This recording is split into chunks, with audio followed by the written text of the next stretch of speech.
Stemmer.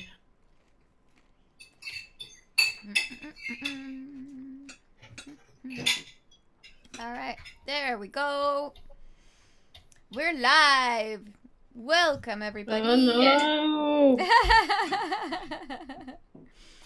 Welcome, everybody, to episode 4 of the Game of Spoilers. This is, we're talking about season 8, episode 4 today. Yeah. It's going to be an interesting talk, I think. Yeah, I think so too. There's been a lot of controversies without me really understanding why, but we're gonna probably try to get into that during this live stream. I think that sounds like a good idea. Hopefully we'll be joined Yeah. by people in the chat who will chime in with their opinions and questions and theories.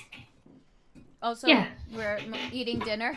All of us just got home from work. So professional. Very I'm just gonna add a Instagram story just to say that we are live. Yes, I posted about it on Facebook a couple of minutes ago. Not that that Yeah. helps usually, but hey, keeping up appearances.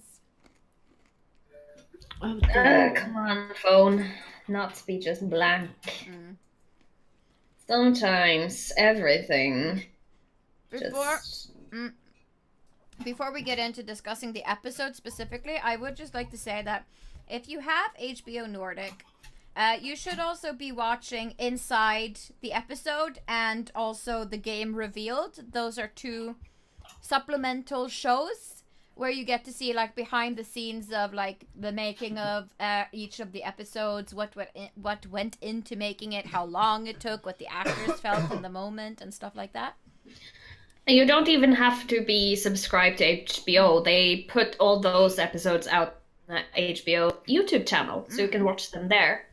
They're not very long and very easy to digest, and it's pretty fun to just, you know, see what people thought when they were writing the episode or how they felt like when they were shooting it. Like poor Emilia Clarke looked like she was dying of cold and during the shooting of the longest night or the darkest night. Oh yeah. But it's really nice to see all the stuff that went into making Like making that whole fire pit happen outside of Winterfell was like a feat. Yeah, but let's get into this episode. Episode 4, everybody. It's called The Last of the Starks. And I don't know. I don't know. This title means something apparently, but I don't know. Anyway, it's hard to see what it refers to. Very. The whole episode starts up with a small sequence of the and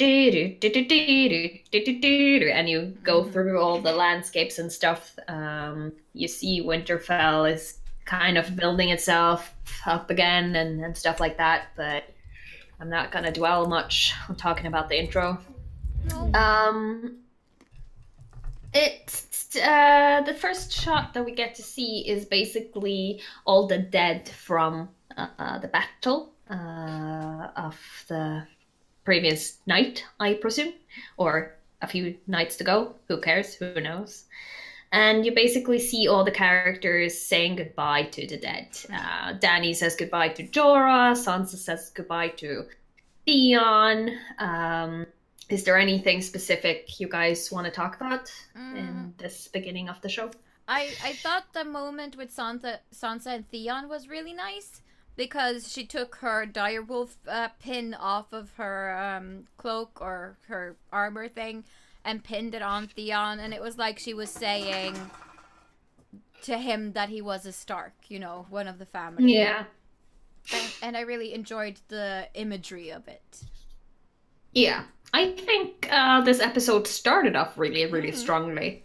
This whole sequence was really nice. The music was really nice. I don't know if any of you guys noticed, but it's basically the theme of the last sequence when before the night actually dies. Mm. It's the same song, just with strings instead of the piano. And it's a bit more slowed down, so it's kind of nice because you kind of feel like it's connected. Interesting. I did not notice that, but it's cool that you pointed it out. Um, I saw in the game Revealed how they made these pyres happen, and how people were actually lying on them while they were being lit on fire, but they had like a piece of plexiglass between them and the fire, so it only looks like they were, you know, actually touching the fire. It was really That's really cool. ingenious way of doing it. Yeah, and also they used a lot of CGI to duplicate because they didn't build that many pyres. But yeah, what I also find a bit interesting about this opening scene is that you can find when you see all the people lining up in front of the pyres, you see that Jon is standing on one side and Daenerys is standing on opposite sides. So there are like a lot of meters between them, and that's a bit interesting that they're not as close as they used to. We know why. Yes, because they're related. Anyway. Uncomfortable.com. Yeah. Also, I dropped a piece of fish stick on me, so if you see me moving about, it's just I'm looking for that missing piece of fish. That is fine. What do we think of the speech that Jon gives about fighting together, dying together, so others might live? Well, I think it was very good. Yeah. It was nice. It was a kingly speech. You know, it sounded like something a king would say. Yeah, and I seem to recall that it startled Daenerys a bit. He spoke. Yeah, she seemed a bit startled all episode. Yeah, especially then. I mean, she's supposed to be the queen and she's not the one speaking, you know. And I guess she also see that how the others react to his speech. Yeah, I mean, if Daenerys actually did the speech instead of Jon, been as big as an impact, I mean, who in that crowd would listen to Daenerys? Well, whatever is left of the Unsullied, I guess. Yeah, and whoever's left of the... I almost said Kunari. Dothraki. Yes. Oh well. Hey, Ranirav! Hey, Ranirav! Please, if you have anything you want to add to whatever we're saying, just shoot in and enjoy or whatever. My brain is a bit like... it's like... It's a damn good thing that we transcribe every episode of Game of Thrones. If not, we would never remember. No, but what I find interesting about Jon's speech is that he is sure if it's exactly the one that the Night Watch speech, but I think it's a bit like elements. It's at least elements from the Night's Watch, and I think that kind of just makes. I don't know, because the Night's Watch is a brotherhood, and it kind of makes everyone who's there, who's been at the Battle of Winterfell, a brotherhood, if that makes sense. It at least implies that. Let's see. Meeker 6. I've read the books and watched the show. Am I in the right place for in-depth business? I'm dying for people who get this stuff. Ha! Yeah, maybe. I mean, I've read all of the books that have been published so far. It's been a while since I read them, but yeah. And we do talk quite exhaustively about every scene in the show. Yes. So. Oh, yes.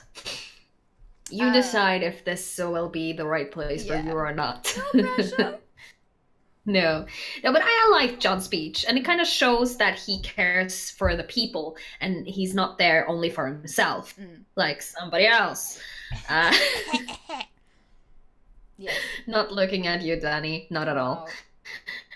No. Um, and then they set fire to the dead. I mean, I think it's nice that we kind of see the characters that we know, like Barrick, like Ed, Liana Mormont, and Jorah, and Theon, and that people who kind of had something to do with them around the moment they died, or just knew them, is the ones who's actually. And I think this scene establishes the cost we paid to defeat the army of the White Walkers and the Night King.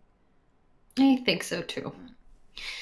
But I at least feel like this opening scene is a really strong one. I've really enjoyed it, and it kind of like, I don't know what's with this episode, but we'll probably talk about that a bit later. But it started strong. Let's just say that. Yes. In my notes, and it says great scene. Great scene, great effects, great music. I love the looks. I love the way the characters intervene with each other, even though they really don't. Nobody really says anything, but I just love this scene. This is the scene where we first actually see that he is halfway okay. And what about costumes? Are there any point out from the beginning of the episode? I didn't really pay attention to their costumes, really. No. I mean, Danny's costumes all start to look the same to me. It's the pointy shoulders. It's a little bit of red detailing. It's the same like silhouette down the back. You know, slightly asymmetrical, longer at the back, shorter at the front. I mean, I love Sansa's look because it's so severe, but she still looks feminine. She still looks beautiful.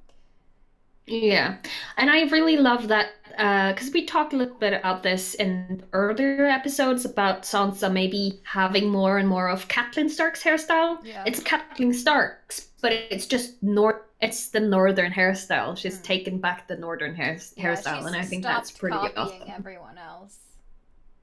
Yeah. And I like that. The only thing that annoys me is the bad lace front wig of Sansa. Like, it's so bad. In the front, it's so freaking bad. It's so much hair that they've just cut off and glued to her forehead. Yeah. It's very odd. Her wigs have been better. Yes. But other than that, I like this scene. Yes. The next one that happens is the Great Hall, where everyone is having a party, and the first thing we see is just Jon, Dany, and Sansa's table. Nobody is really saying anything, but it looks like, from the look of it, Dany already looks a little bit stressed, like, It's awkward. It looks like they're having an awkward time sitting up there by themselves, like... Yeah.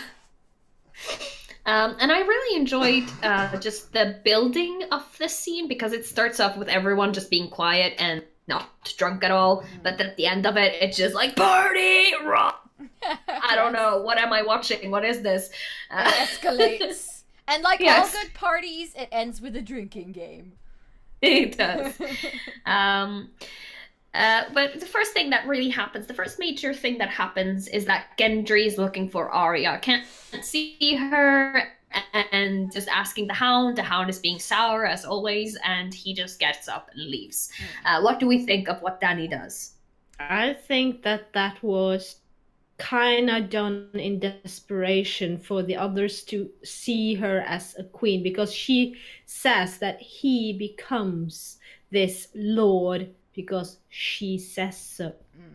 She's displaying her power. Yeah. Yeah. Definitely. I mean, it could have gone really bad. I was like, ooh, what's this now? This could either fuck up this party or make the party. Yeah, because they kept like shifting the camera over at Jaime and back at Gendry and Daenerys, and I'm like, oh my god, is Jaime going to do something? What? Ah! So it was a bit weird, and I felt the awkwardness, and I kind of cringed a little. But then I guess he turned out to be a lord, and good for him, I guess. And I mean, as she said to Tyrion after she decided to Lord Gendry, like, see, you're not the only one who's clever. So she's made a political ally. Basically, he owes his allegiance to Daenerys because she gave him his title. So he can't ever go against her, ever, if she gets into power. So and Sansa can clearly see what she's playing at. Yeah. I mean, you can see the knowing look in Sansa. Almost see the disgust at the power play that Dany's doing. Yeah. It's also a way of getting rid of a potential usurper, because his father, Robert Baratheon, took the throne, and she doesn't want Gendry to be in a position to take the throne, so... Yeah. Yeah, she's already have one contestant to the throne already.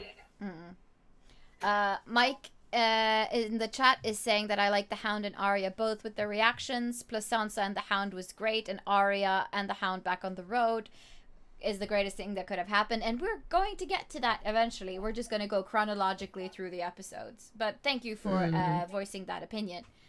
Oh, yeah. And we have a small cutscene with just, different characters. I'm not going to go into those. The next thing that happens is basically Davos and Tyrion talking for a bit about Melisandre, and that's the Lord of Light just fucked off. But where did he go? What do we think? Does this mean anything? Is the Lord of Light coming back? Is the Lord of Light big purpose, or what do we think? I think that it wouldn't have been addressed unless it's going to have something to say at a later point in time, but how much it's going to have to say, I don't know. It could be a minor thing, it could be a big thing. Yeah, because the Lord of Light was just about, taking the dawn back, basically, the day back. Yeah. And now we're done with the Night King, so yeah. I don't know. He may not care much about the political pettiness of people, because the bigger threat is already gone, or is it? Or is it? Yeah. Oh, Tyrion makes the snide remark that we may have defeated them, which means the White Walkers, but they still have us to contend with. Which means all the living, everyone else, is going to be an issue. True. And I kind of feel like because of Melisandre's death, the Lord of Light kind of is done with the North at least. It might be. Beric is dead. There's really no Lord of Light priest or witch or whatever left. We still don't have the answer of who is Azor Ahai. No. We don't. I mean, it could have been Arya because she defeated the Night King and killed him, but it could also be someone else. It's not addressed, and it might be addressed later, or it might not be. We might never get a definitive answer about who Azor Ahai was meant to be or is. No. And I feel like it doesn't really matter that much to me anymore. It's just a prophecy anyway.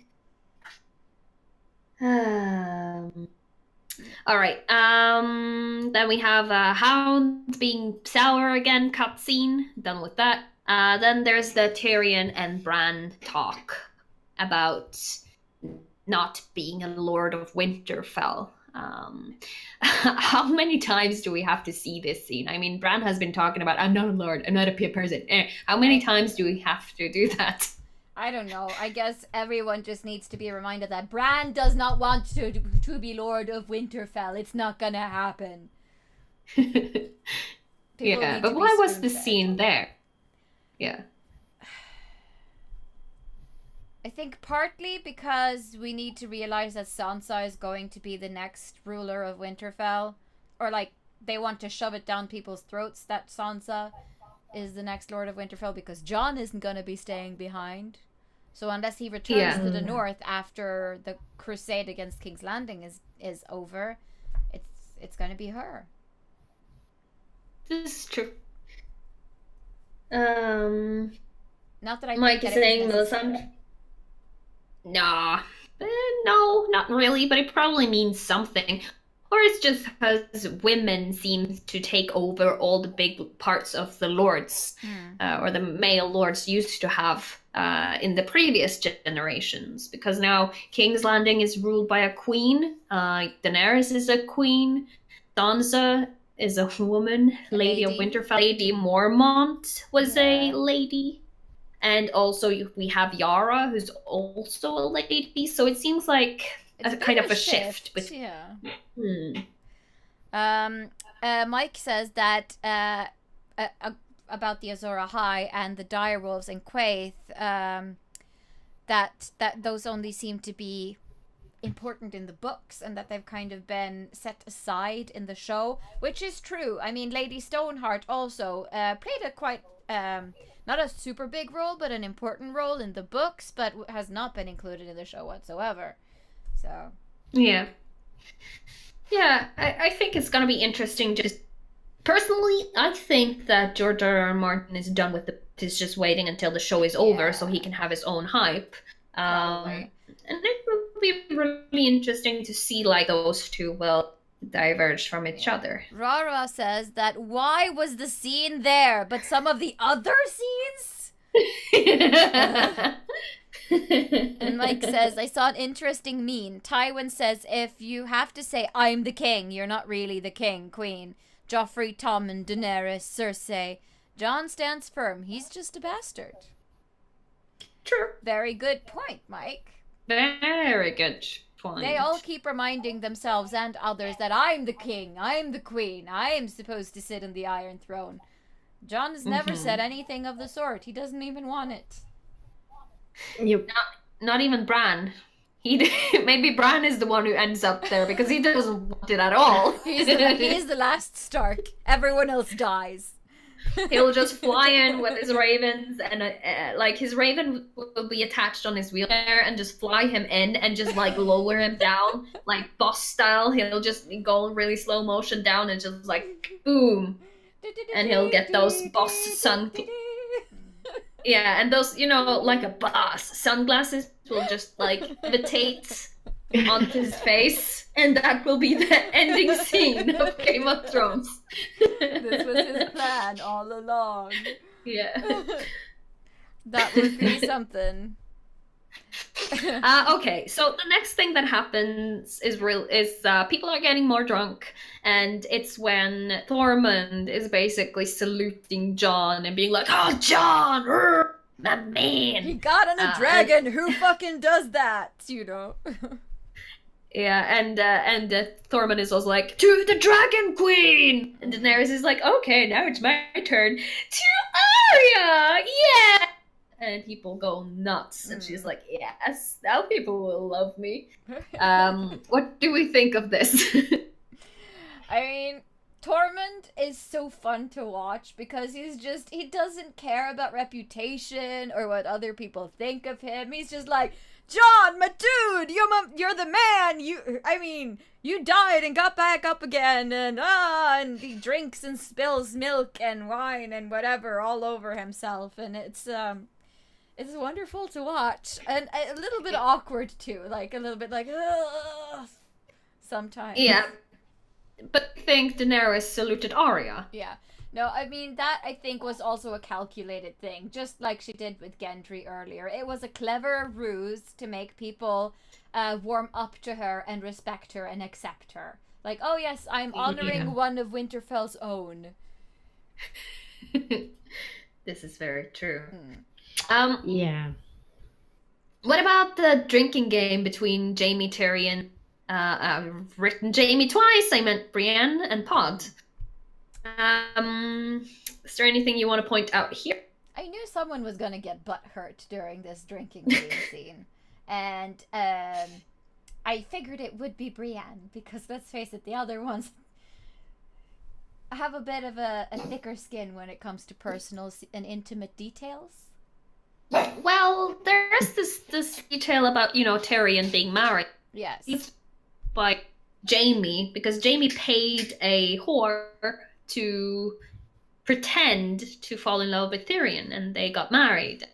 Tywin annulled the marriage, and Tyrion had to watch as all the soldiers had fun with his I think her name was Tyga. bride. Something like that, yeah. No, so yeah. I kind of expected Tyrion to be the one butthurt, but turned out it wasn't. No. Well, yeah, she got really, really uncomfortable and like, excuse me, I have to piss, which was a very elegant way of getting out of that one. Yeah. And then Tormund comes over, I think, or is that later when he? I think that's later. It's later. Yeah. Yeah. So he doesn't really come by just then, but we can talk about it now. It doesn't.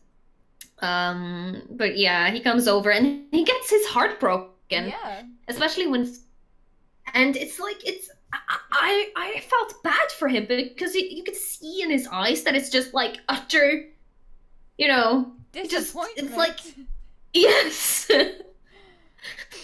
But I'm happy with the way they kind of solved it.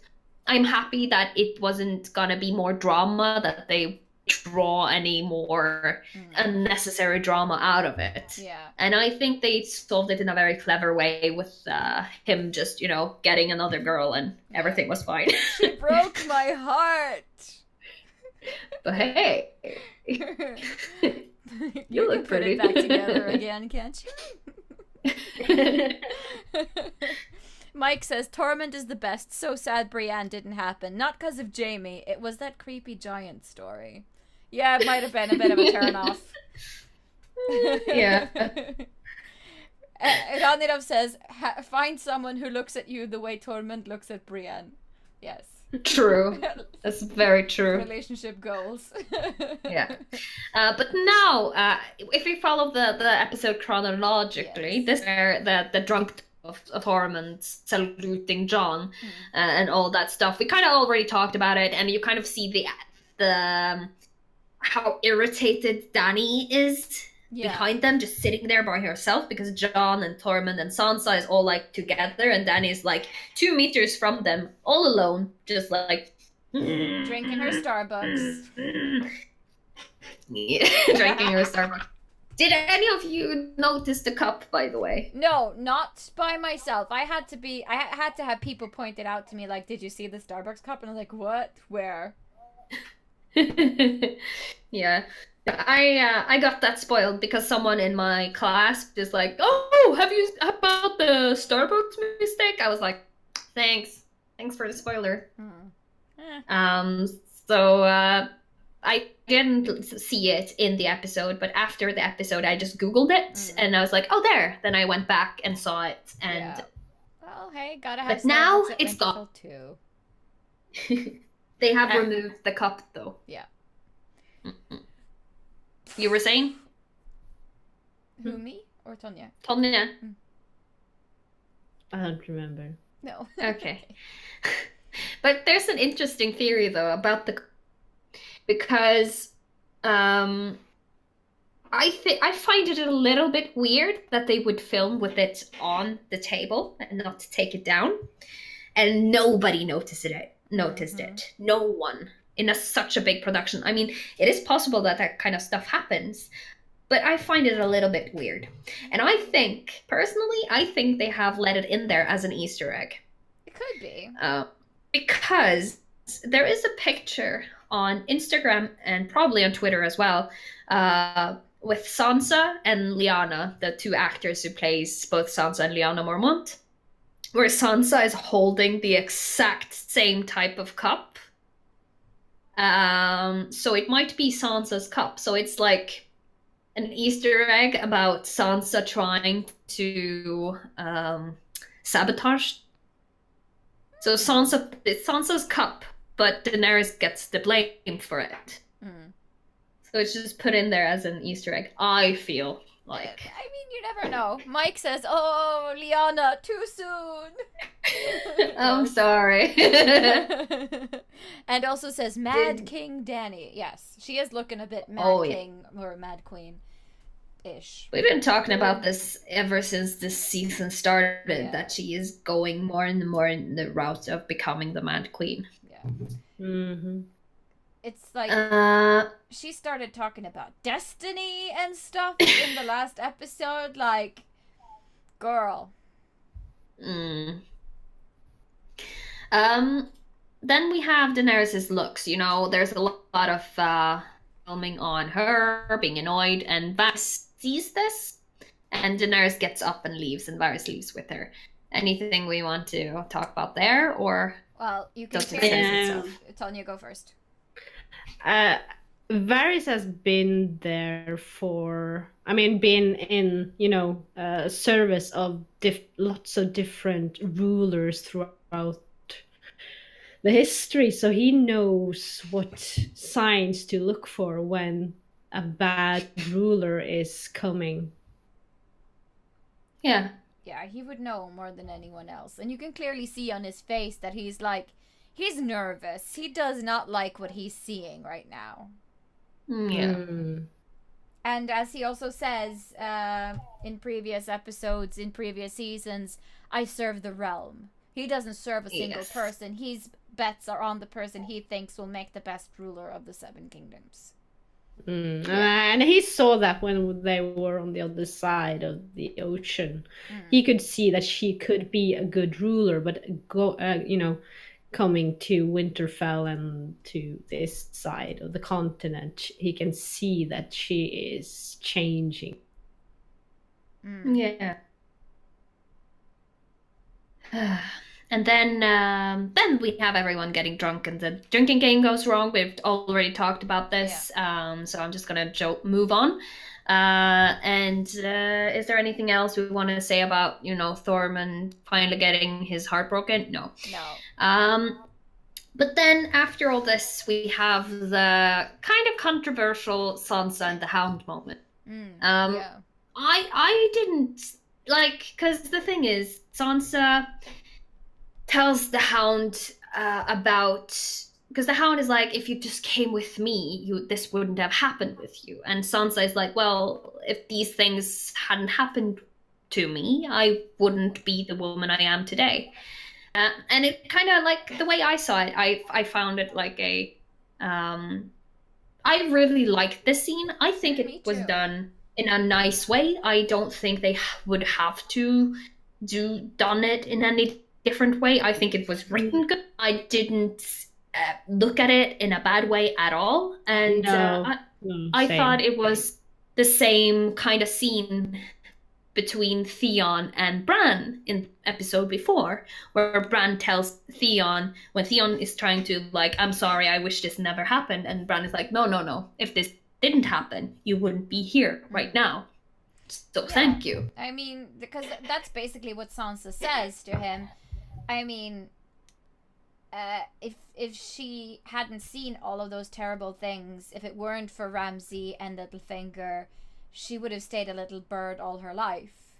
And she would have stayed ignorant, and she would have had to be someone who needed protection all the time. Yeah. She doesn't want that anymore. She doesn't want to be the spoiled princess with beautiful children, and she wants her own thing now. But did you guys know that this is one of the scenes that have gotten the most, criticism during this episode? I have seen that people have been a little, like, talking about, there's controversy around this, but I don't understand necessarily why there is controversy, because to me, Sansa and the Hound's relationship has always been like this. Like, yeah, she's really young. Yeah, he's a lot older. But there's always been, like, this weird chemistry between them. Like, he wanted to save her. He wanted to take her out of King's Landing. And I mean, I think in his own weird, kind of twisted way, he kind of loves her. And I think she kind of cares about him, but not in that way, I think that he loves her in a way that a father would. Maybe. I'm not sure. That's my opinion, really. I think he views her as a sweet, or well, they viewed her as a sweet, innocent girl that didn't deserve what she got.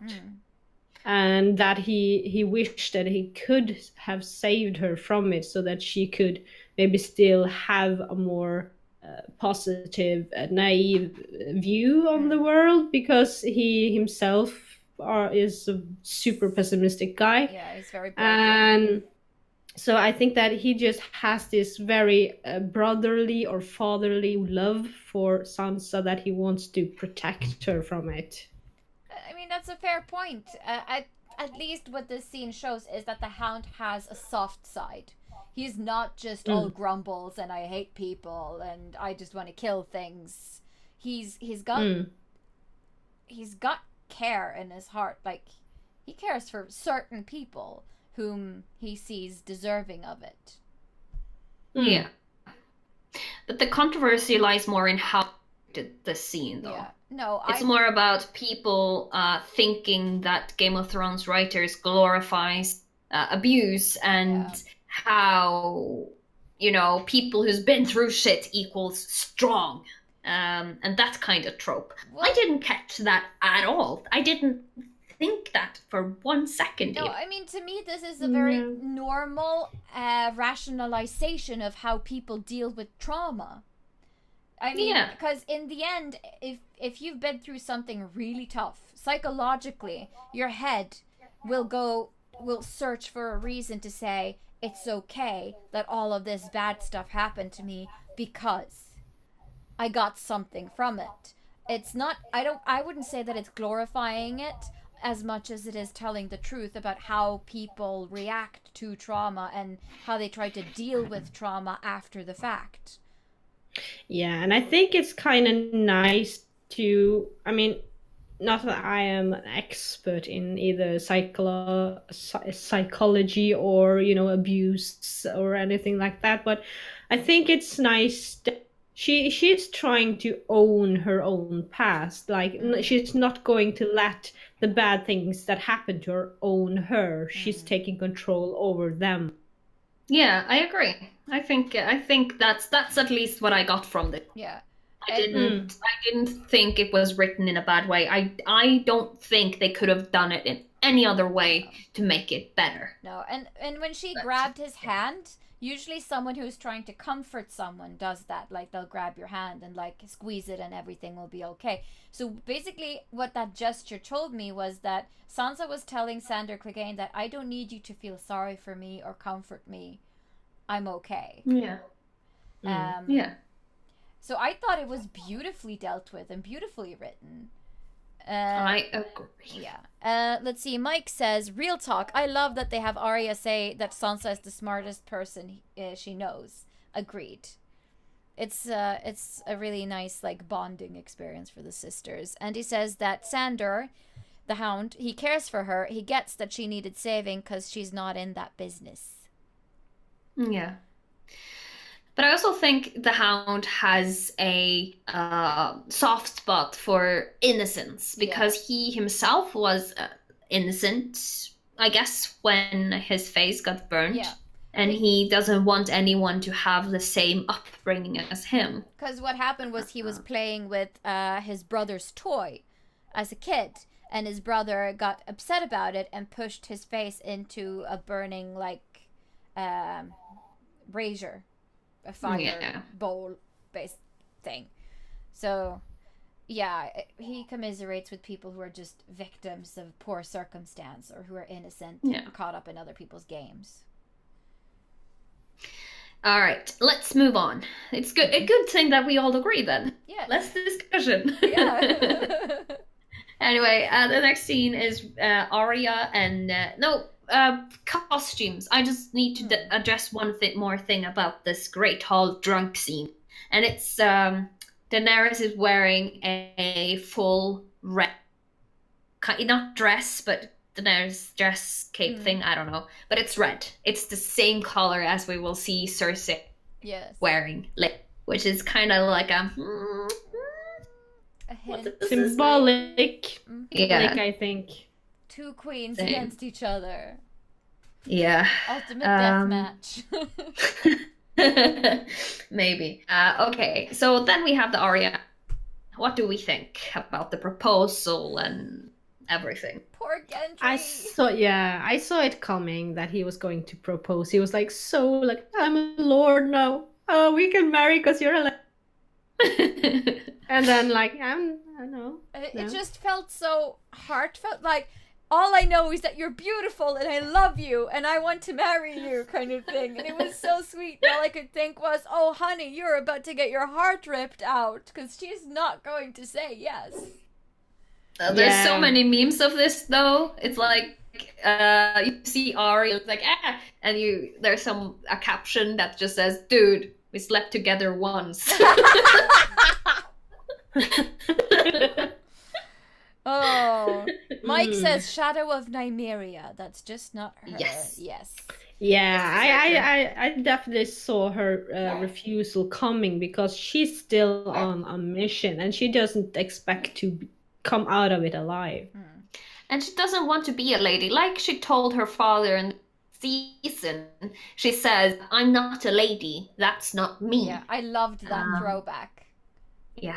And also that's the same thing that she told Nymeria in last season, with the reference that Mike gives here, Shadow of Nymeria. That's not her. Because when Arya is like, come with me, I'm going home to Winterfell, and Nymeria is just backing up, and Arya, that's not you. So it's I don't know. But that's me. That's keeping true to herself. She's never been who everyone else wants her to be. Yeah. And also, like, I don't know. Why would Arya be a lady? There's no reason for her. There's no. But I think Gendry took it very well, though. Yes. He was like, it seemed as if he understood it. Yeah. And she let him Which was down kinda nice. in the best way she could. Like, I care for you. The kiss showed that she cared for him. Like, you wouldn't kiss someone who you don't care about in that way. But she also said, like, you're going to make some other lucky lady really happy, but that's just not me. I'm sorry. I actually think that he might decline the lordship just so he can be with Arya in the end. Maybe. Or maybe she will just forever be the one who got away. Maybe. Who knows? It's a possibility. I just don't see Arya in a relationship. You know what I mean? Yeah, no. Not me neither. But they could travel together. Like, if they both just were like this traveling band of an assassin and her squire. Or blacksmith. Personal blacksmith. Every good assassin needs one. Nah, I don't know. But I think if they're gonna be a ship, it's gonna be if Gendry declines his lordship. Yeah. I think so too.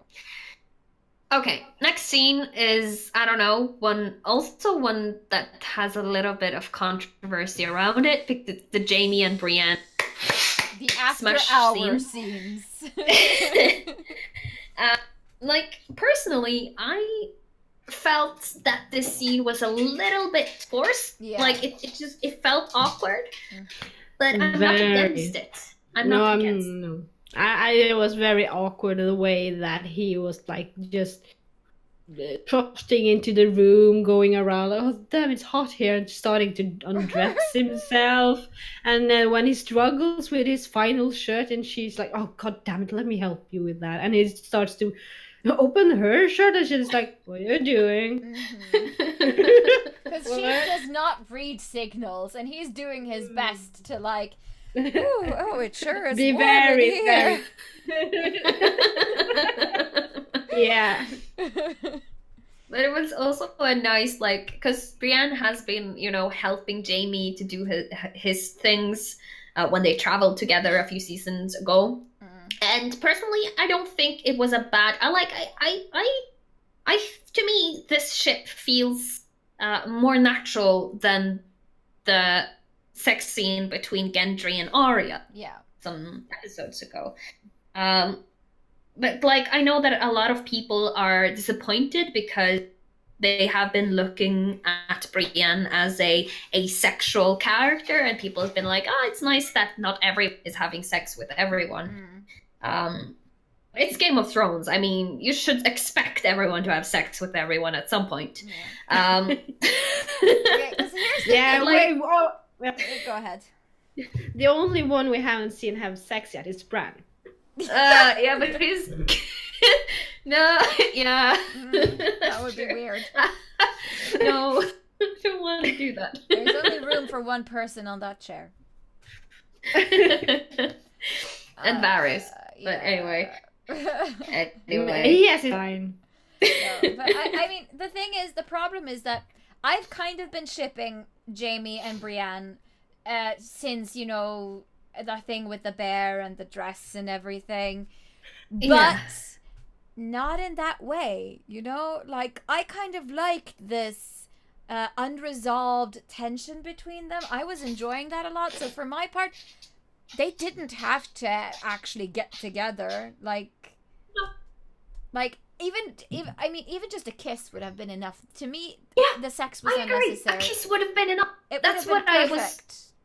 Yeah, that's what I was just about to say. Like, I would have enjoyed just to see, not the kiss that they gave us, because the kiss they gave us was just awkward and weird. Maybe that was the point, because Brienne is a virgin and haven't really probably kissed anyone before. But like, I enjoyed the fact that they finally kind of admitted to each other that their feelings and that they are meant together. And I also enjoy that they don't follow up on stereotype. Like, if you're gonna have a sexual character, it must be a character that makes sense of being that, and not just because they kind of look like it or have a special personality or look like a certain, because that's not the truth, you know? So I think they did that in a good way, except that the scene was just made awkward. Maybe that was the point. Mike says, I liked the respect, but the whole I never slept with a knight was pretty funny. I have to say, I giggled at that. I thought that was funny. That was good. But yeah, I would have preferred just a passionate kiss, and then it could have faded to black, you know. And then we could have wondered, did they do it? Did they not? I don't know. But that's the same way I felt about the Grey Worm and Missandei last season. That too felt a little bit like unnecessary. Yeah. It's nice that they did it, but it could have been a kiss and a touch and done. Let's see. Ranirav says that back at Joffrey's wedding, Cersei made some snide remarks to Brienne concerning Jaime, so there were some subtext for that hookup. I recall this. Cersei was really mean to Brienne. Oh, yeah. She knows her brother, so I guess that she knows that look that he gives Brienne. Yeah, and I guess she was kind of jealous as well. Yeah. Oh, and Rara says that I absolutely loved that Jaime had to get up on his tippy toes to kiss Brienne. Yes. Here's to climbing mountains, but that's later in the episode. He does like blondes, that's true. Yeah, women with short hair. Yeah. John and Danny scene is the next one up, where they kind of have the talk about, don't tell them who you are, John. I want to. Yeah, before that though, when she's going in to kiss John, and he's like, no, I can't do this. That's like, whoa, shit. It just got real. They try so hard to like get together, and John is like, nope, no, You're my aunt. Yeah, it's weird now. Yeah. And she's like, I wish you had never told me. Yeah, I guess that with Starks are not that used to, incest. No, they really are not. No. What I think about this is that, like, John is being John, being naive, as he usually is, like, I'll just tell them that I don't want it. And Dany is not wrong when she says that it doesn't matter what you want, because they'll put you on the throne if they feel like it, you know? Yeah. But he has never, been into the politics of who sits on the throne and who doesn't. And Dany has been in those kind of politics all her life, so she knows this. But Jon doesn't, because he is a king for the people and not for the, Yeah. politics of it. And But then- what do we think in general? Like, I think Dany is just showing more Mad Queen potential here. Like, Oh, yeah. yes, we can live in peace, and I just told you how. And then she just mic drops and leaves. Like, okay. yeah. And also, Mike is saying, yeah, Ned Stark kept that life build in 2 seconds. Mhm. GG, Ned. Yeah. Mhm. I've seen a lot of me like, on a scale from Sansa to Ned Stark, how good are you at keeping secrets? Yeah. Rara Yeah, I says. mean, Rara says that Jon was, as normal, true to character by insisting that the truth needs to come out to the family. Dany is being kind of a B-word bitch and just looks out for her own destiny-enabled interests. Yes. yes, I mean, Mike is yeah. I mean, you can clearly see the desperation on her face when he doesn't want to keep her secret or his secret, even. And she almost comes with like this silent threat that if you do not keep secret, then there will be war. Yeah. But we already know that Jon will tell us. And that this is not pretty much a secret anymore. What do we think will happen? Do we think that Daenerys and Jon will clash together? Do we think that they will be friends from this point and out? Or do we think something else will happen? It's such a tough question. I think, based on what happens later in the episode, I think they have decided that they need some space to think things through, figure out where they stand. And they might be building up to Jon telling his family, it might be leading up to a betrayal that Jon decides that he has to disobey Daenerys or turn against her or something. Or it may be that the betrayal will be from Varys, who decides to change who he's backing. Yeah. I think it will lead up to more drama between Jon and Daenerys, and that it will end up with one of them having to kill the other. So I think Daenerys is going to try to kill Jon sneakily, and it's not going to work because Varys will change sides.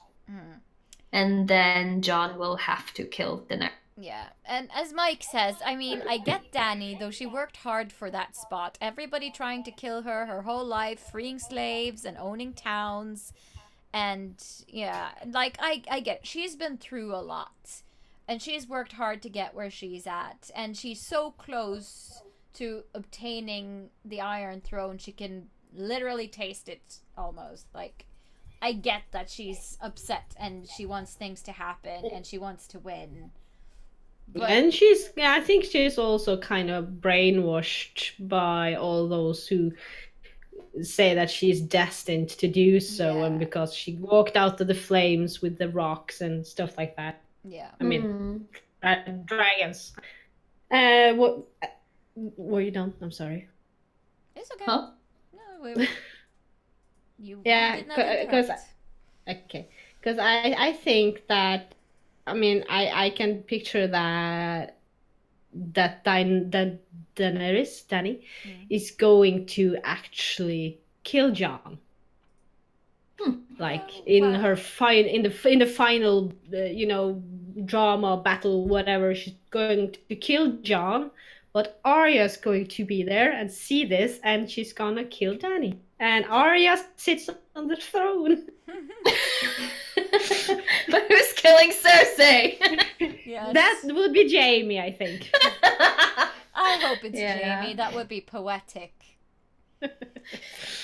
I think the next episode, I think Cersei probably will die in the next episode, and then the episode after that, it'll be the battle between Dany and Jon. But we'll have to wait and see. Let's move on, because the next scene is just a really short one. It's with Jaime and Brienne in bed. You get the same kind of shot as you see in the Arya and Gendry sex scene, where Arya is awake just looking and Gendry is asleep. But here it's Jaime who's awake and Brienne is sleeping. So it shows that he's thinking of something. Yeah, Who knows? Troubled. Oh God. Yeah. Oh God, Mike. I hadn't even thought about it. He says that I What? want Bran to warg the mountain and destroy everybody. I had not Yes! thought of that. Oh my God. But can he ward zombies? That's the question. Can you warg something undead? We'll see. But what if that could actually happen? That would be That would be amazing. a cool thing. Cool plot twist. Okay, then we have the war table talks where they talk about what to do. We already know that Daenerys just wants to fly straight in and just. But what do we think of the war table talks? Oh Lord. Dany.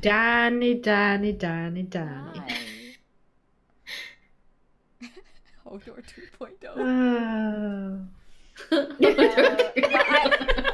I mean, Tanya's reaction kind of speaks a thousand words all at once. I mean, Dany, once again, as Rara says in the comments, is that Dany is not used to the feudal ruling system that Westeros is based on. She is proving more and more unfit to sit on the Iron Throne. Because she wants basically to just yes, let's torch King's Landing with dragon fire and just kill everybody. It's going to be the easiest, quickest way to do things.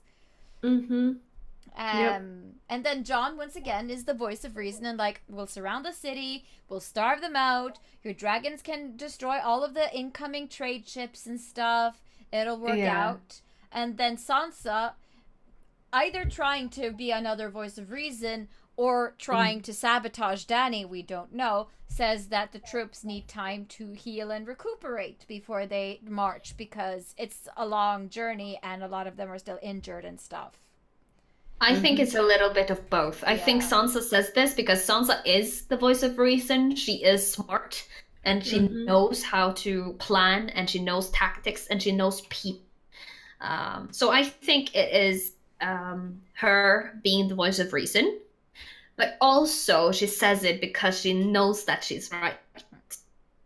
Yeah. And she knows that by saying this, it will kind of make Dany's standing with the people lower. Yeah, I mean, she's supporting Jon's, tactics because she obviously think that he is more fit to rule than Dany is, and I mean, Jon is just trying to soothe Dany's worries. It's okay, we'll do what you want. Don't listen to my sisters. But it's like, Dany, I think she's too reliant on her dragon to fix all her problems because they did on the other side of the ocean. She just showed up with her dragons, they torched a few houses and people, and everyone gave up. What she doesn't get that Westeros, the place where Cersei sits right now, King's Landing, they have dealt with dragons before. They have the weaponry to take down even bigger dragons, and she doesn't realize this. I mean, the scorpions, the thing they call the weapons that shoot the dragons, were created in the last season by Maester Qyburn, and Bronn used it against one of Dany's dragons when they tried to attack the caravan, if you guys remember. And it was a lot smaller back then. So since then, Qyburn has gone back to the drawing board and made these huge ones. That can take out the dragons. But also Daenerys should have known this because she sat on Drogon when Drogon got hit. Yeah. So Daenerys knows that have the technology. Yeah. And the knowledge. She should. But she's arrogant. She's like, oh, I have dragons. I am the destined queen of Westeros. I got this. Yeah, not only is she arrogant, I mean, she's in a hurry to take the throne. Yeah.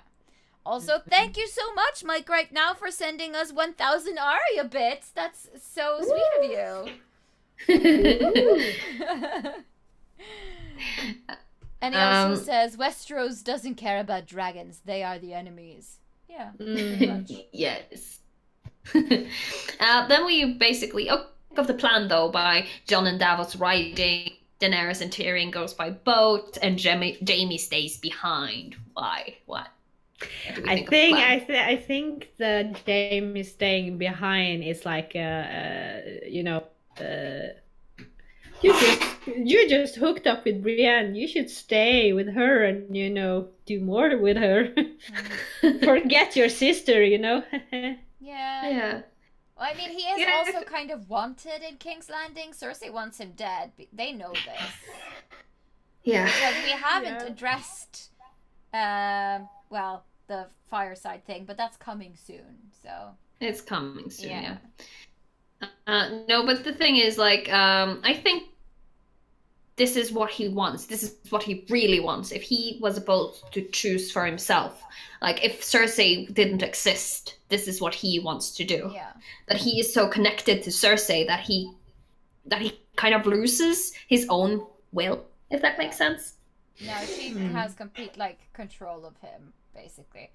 But I mean, in the end of the War Council, Jon basically kind of chides his sisters and no, we're a team here. I promised my loyalty. This is what we're gonna do. Yeah. We'll send the army walking down here, and then the rest will take boats to White Harbor. Done. Yeah. Then we have the family intervention,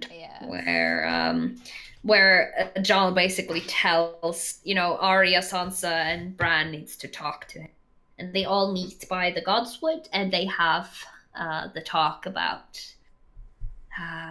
Daenerys and Queen and Kings and what happens to Winterfell, and oh my god, I'm not really your brother. What do we think? I kind of felt a bit cheated by this scene because we didn't get to see Sansa and Arya's reactions to the news. We didn't need to hear oh, Jon is not a Stark and blah, blah. We didn't need to hear the whole explanation, but I would have liked to see a cutscene of them reacting to it. I didn't mind that, actually. I don't think it matters that much. He's still a Stark, but he's not their sister, No, brother. Not their sister. No, he's not. Well, he has long hair. I didn't mind it, actually. I thought it was done really nice. I like it that the Starks kind of move around like a pack. I think that's a very nice thing. And it's been obvious, they've done this since 7, really, that whenever the Starks are together, they move like a pack. Arya is the one who kind of... they are always standing around in a circle, and Arya is always the one who kind of cuts off any ways to get around, so you're surrounded by Starks. And I really just like that they have done this kind of wolf way of hunting, or this pack way of moving. Yeah, I really enjoy that. And I think the scene we see with Sansa later is all the reaction we need. Yeah, that's true. It is a very good... That is a very good scene, I believe. But I would like to see what Arya's thought of everything was, because we don't really get to see her perspective of things until she leaves Winterfell with the Hound later. And we don't really get much of her then, because she's just cold, so I'm not sure. But we're going to talk about that later. I think... also in the scene, Arya says, "We are the last of the Starks." Do we think that that's going to mean something? Does that have any bigger meaning than just it being a nice statement and also the title of the episode? Well, I mean, what I'm thinking is that the only male heir of Winterfell is Bran, which means that no one is left to further the name of Stark unless Arya or Sansa marry someone who takes the name of Stark. Yeah. If they die, the whole lineage of Starks dies out with them. So, and seeing as Sansa is the only one who stays in Winterfell because there must always be a Stark in Winterfell, she may very well be the last surviving Stark ever. I think that Arya might be pregnant. She could. And might actually become a lady without really wanting it because she's pregnant. And then Robert Baratheon would have been right all along. They will merge the Baratheon and Stark house. Yes. Yeah, we talked a little bit about that in the after the sex scene. He got his wish. Yeah, we did. No, I don't think she is, but no. It might happen. It wouldn't surprise me if it did. No, it would have been very typical Game of Thrones to let's just throw this little twist in there. Yeah. Mike says nobody's pregnant. And he says, "Ooh, didn't think of that." No. Right. So it might be like a bit of a red herring because everyone knew Gatsby, he would get the no from Arya, but if she's pregnant, maybe she'll kind of fall down on that when she's killed Cersei. Yeah, who knows? Who knows? So many things. Mm-hmm. Okay, let's move on because now this is actually the scene I liked the least of this episode, and it's the Jaime and Tyrion talking as if nothing had happened. It's just their dynamic is like their dynamic was first season. Yeah. And I just felt like it was so unnatural for them to be talking like that. Yeah. Yes, I know they're brothers, but so much has happened the last few years that no, I don't know. I just didn't believe it. Yeah, I mean, them talking about Jaime having had sex with Brienne just felt really weird. And, I mean, he was trying to be tactful about it, like, yeah, I'm not gonna kiss and tell, like, no.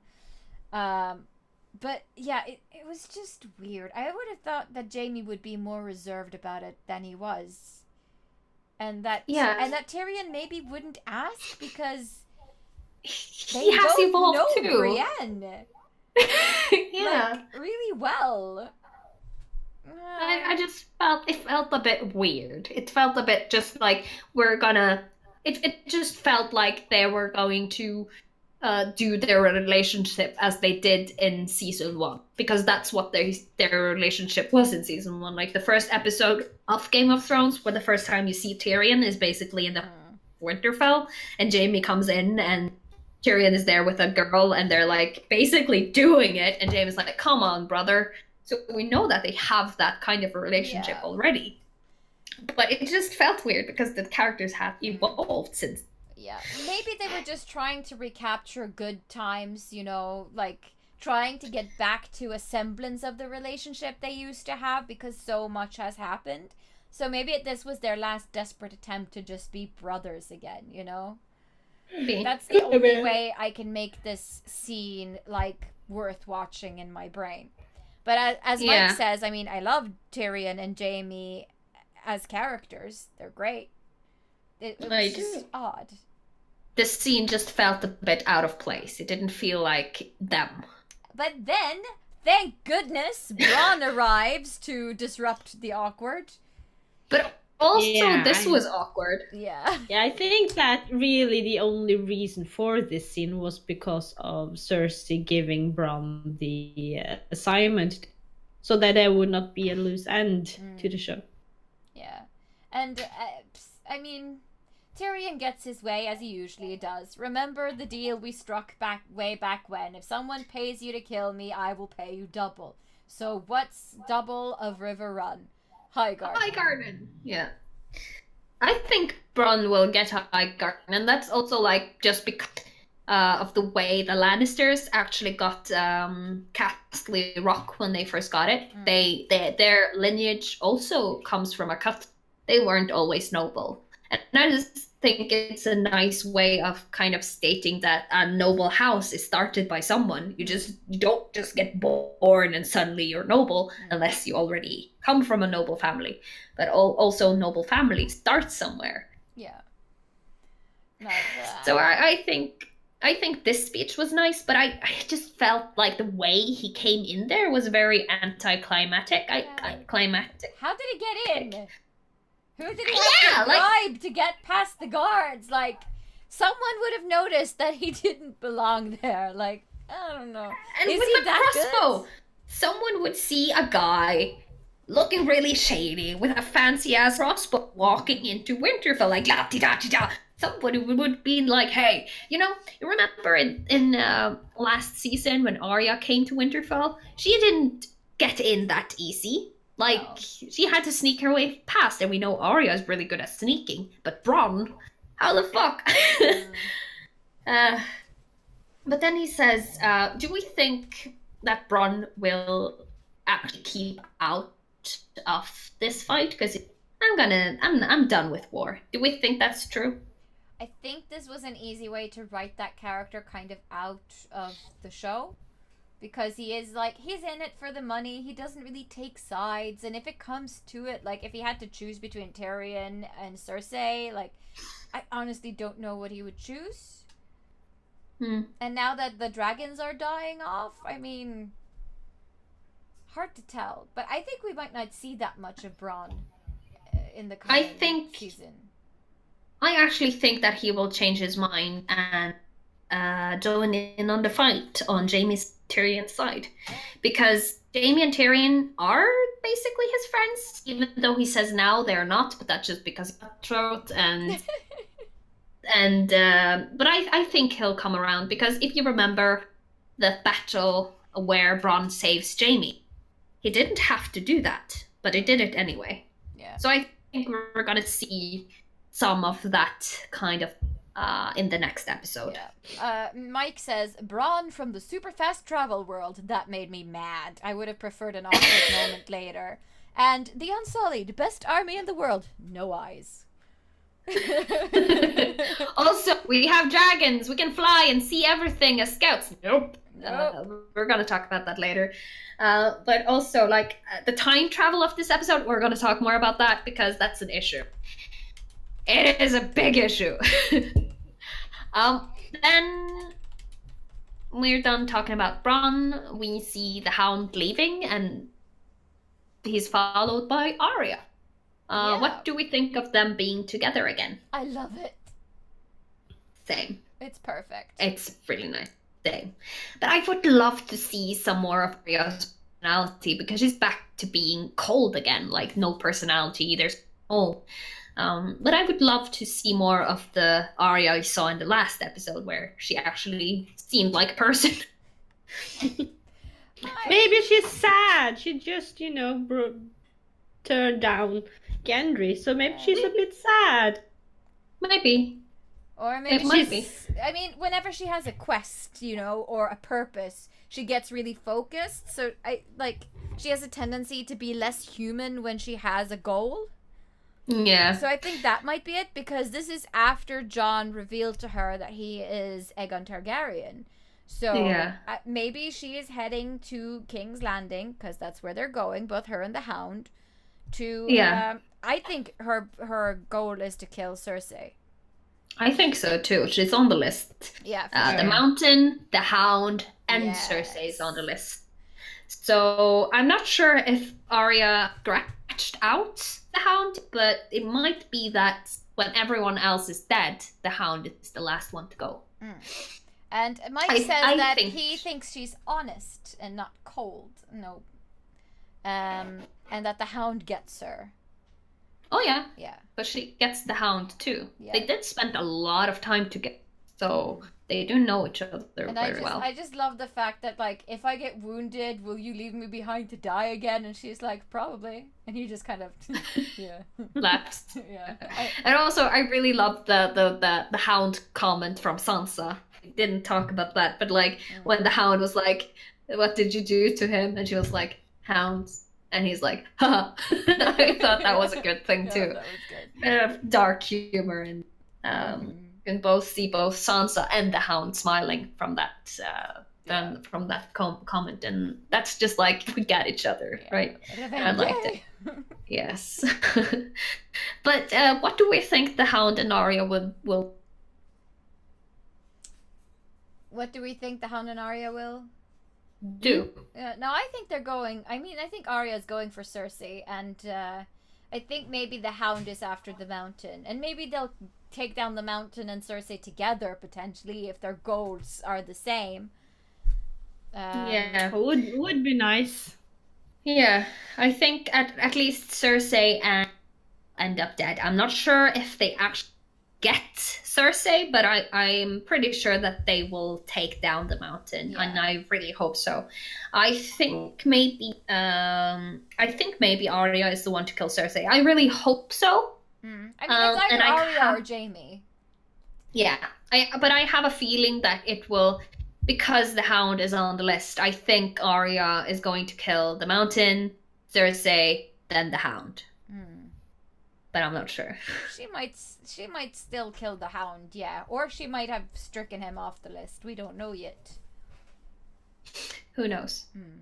Yeah. Okay. Next scene. Yes. Daenerys and the dragons. It's before they leave. It's before they leave Winterfell, but we can clearly see that Rhaegal has a huge hole in his wing. He can't really fly that good. Sansa is watching the dragons fly away, and then Tyrion comes. Yes. What do we think of this Sansa and Tyrion moment? I think this is like Tyrion's last Hail Mary to try to make Sansa understand that they all need to be on the same side. Like, please, she's your queen too, yada yada yada, and he's just not getting through to her. I don't think so. I think, because we've seen Tyrion trying to explain to people throughout the, and now, but to Sansa, that about why we should trust Daenerys. But I think he's just as much trying to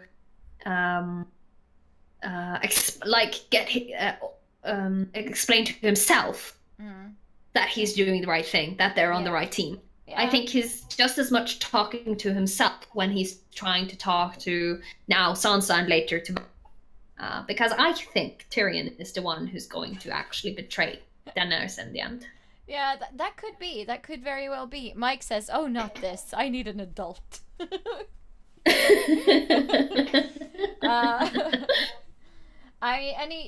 Tyrion tells Sansa that she's going to be the true power in the north because he doesn't think Jon is coming back from the south, and Sansa is like, I wish he wasn't going south because the men in my family don't do well in the south. Which is, you know. And then they just talk, and Tyrion reminds her that Jon is not a Stark and that she has to try to believe in Dany. And then Sansa asks Tyrion, what if there was someone else, someone better? And then she looks at him meaningfully, and you just know that she told him about Jon. The thing. Yeah. But why do we think Sansa did this? I guess because she still wants to, ruin it for Dany. Yeah, I mean, she is Littlefinger's best student, so she I think she played this. I think she planned it and played it and told it to make it seem like it slipped. But I think it was calculated on purpose. But she was clearly upset. I mean, she looked, even before Tyrion got there, she had a worried, look on her face. So she was probably standing there thinking, what the fuck can I do about this? Or she was planning on how am I going to use this information in our best interest. So yeah, I don't know. Yeah. But I think she's playing Tyrion for sure. Yeah, and I also think that maybe because she is that smart, that maybe she also is she kind of, try to weigh it in her head whether to tell or not to tell, because on one side she will really destroy things for Dany and get Jon on the throne, but on the other side she can also destroy for Jon, getting him killed. Yeah. So it's I a guess careful balance. Mm-hmm. But I think Sansa planted that information on purpose. Oh yeah, absolutely. Trying to make Tyrion doubt his decisions and his loyalties for sure. Like, yeah.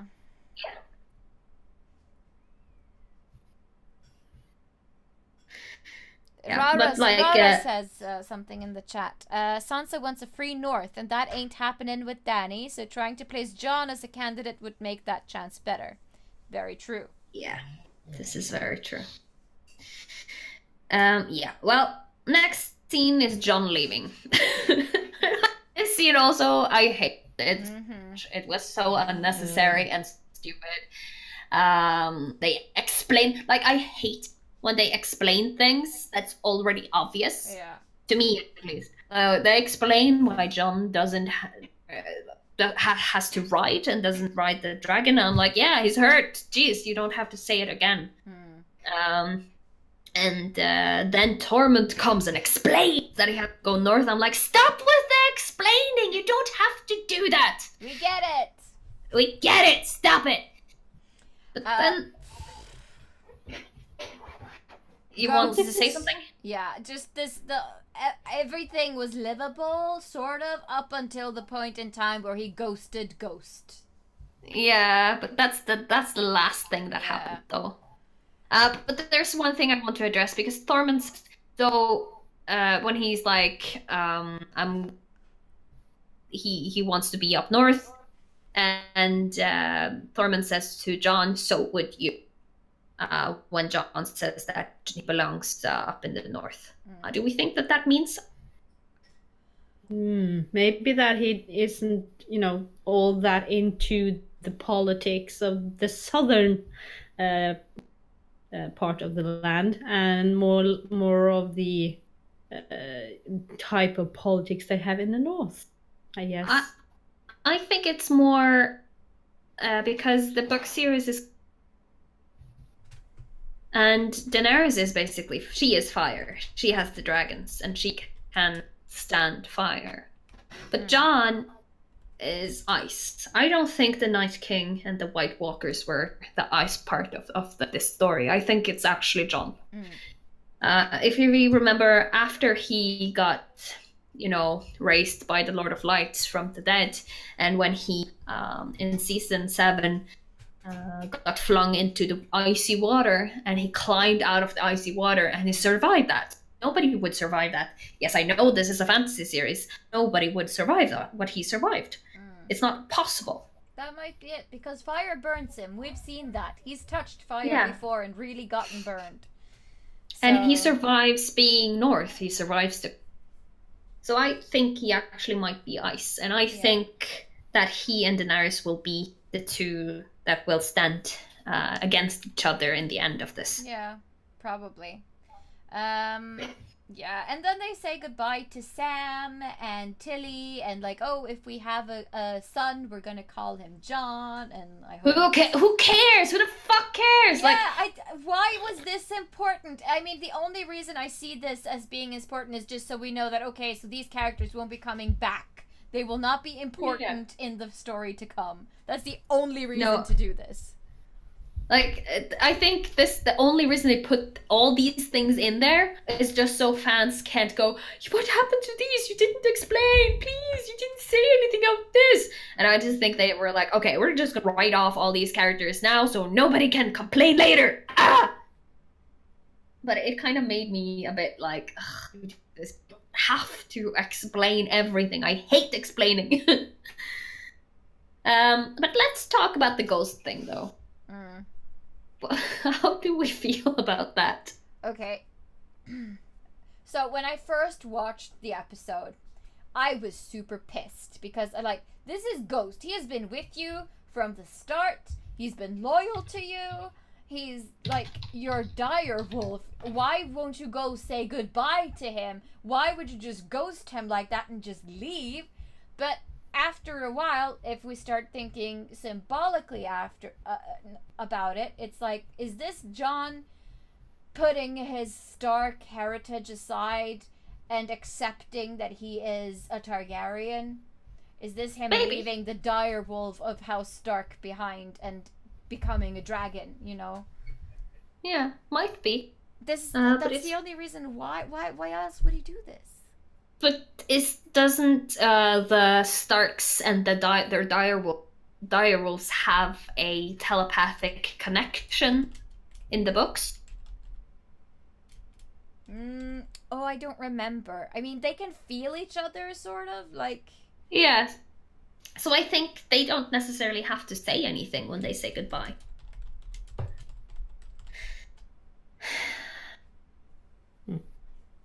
But also, it was kind of a weird way of just saying. But in a symbolic way, I think it is this way that they kind of leave the Stark side of John.